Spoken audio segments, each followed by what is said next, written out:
Hello my dear friends, welcome to my channel. This is Sujini. ఈరోజు మనం గోధుమ రవ్వ కేసరి ఎలా చేయాలో చూస్తున్నాము. ముందుగా ఒక కడాయి పెట్టి 1 స్పూన్ నెయ్యి వేసి బాగా కాగనివ్వాలి. ఆ నెయ్యి కాగిన తర్వాత మన ఇంట్లో ఏవి ఉంటే ఆ డ్రై ఫ్రూట్స్ని వేసుకొని లో ఫ్లేమ్లోనే వేయించుకోవాలి.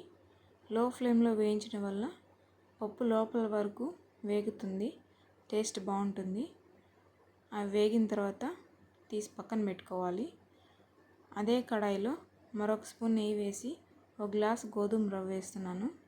గోధుమ రవ్వను కూడా లో ఫ్లేమ్లోనే వేయించుకోవాలి.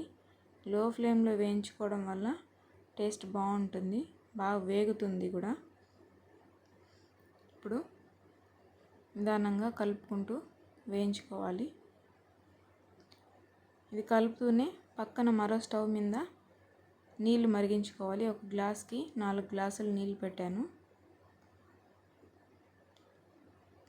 రవ్వ బాగా వేగిపోవచ్చింది. ఇప్పుడు 1 గ్లాస్కి 1.5 గ్లాస్ చక్కెర వేస్తున్నాను. వేసి దీన్ని బాగా కలుపుతున్నాను. మన ఛానల్ కొంచెం లైక్ చేయండి ఫ్రెండ్స్. ఇది బాగా కలిపాక మరిగే నీళ్ళు తీసి ఇందులో పోసుకుంటున్నాను. ఉండలు లేకుండా బాగా కలుపుకోవాలి. లో ఫ్లేమ్లోనే మనం ఇది మొత్తం చేసుకోవాలి. లో ఫ్లేమ్లో చేసుకోవడం వల్ల బాగా కుక్ అవుతుంది. ఇప్పుడు మనం దీన్ని మూత పెట్టి ఉడికించుకోవాలి. మధ్య మధ్యలో మూత తీసి ఉడికిందా లేదా, వాటర్ ఉందా లేదా అని చూసుకుంటూ ఉండాలి. వాటర్ ఇంకిపోతే మాడిపోయే ఛాన్స్ ఉంటుంది. సో అప్పుడప్పుడు మూత తీసి కలుపుతూ చూసుకోవాలి.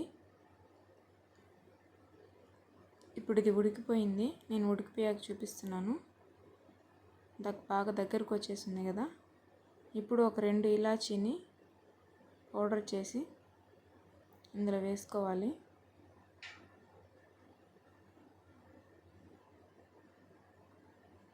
ఇలాచీని పౌడర్ చేసి ఇందులో వేస్తున్నాను. మనం ముందుగా వేయించుకున్న డ్రై ఫ్రూట్స్ని కూడా ఇందులో వేసేస్తున్నాను. వేసేసి బాగా కలుపుకోవాలి. అంతే ఫ్రెండ్స్, గోధుమ రవ్వ కేసరి రెడీ అయిపోయింది. మనం ఇప్పుడు దీన్ని డిష్ అవుట్ చేసుకుంటే సరిపోతుంది. ఎంతో రుచికరమైన గోధుమ రవ్వ కేసరి రెడీ. మీకు ఈ ఛానల్ నచ్చినట్లయితే సపోర్ట్ చేయండి, లైక్ చేయండి, షేర్ చేయండి, సబ్స్క్రైబ్ చేయండి. Thank you my dear friends.